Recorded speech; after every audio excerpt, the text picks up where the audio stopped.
Welcome to the Slop Farm. Enjoy the video. You start by making sure the phone has at least 20% battery and a quick backup of important settings.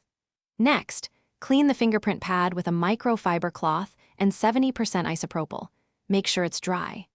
Once done, go to Settings, then Biometrics, and remove every saved fingerprint so you're working from a clean state. You do this because old corrupted templates or debris cause most read errors, and clearing them prevents false failures when you re-enroll.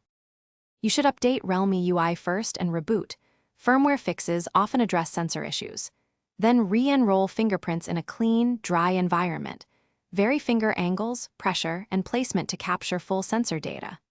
Aim for 8 to 12 scans per finger, including edges and slightly rotated positions, because diverse contact samples improve recognition reliability.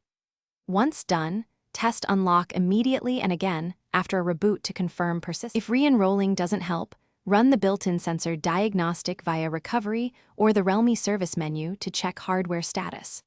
You can try clearing cache or, as a last resort, perform a factory reset only after a full backup, because software corruption sometimes causes failures.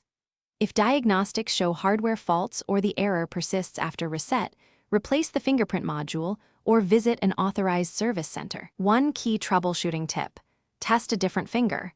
If only one finger fails, it may be a skin or injury issue, not the sensor.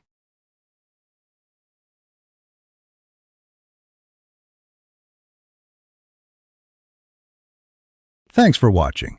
Consider subscribing if we helped you today.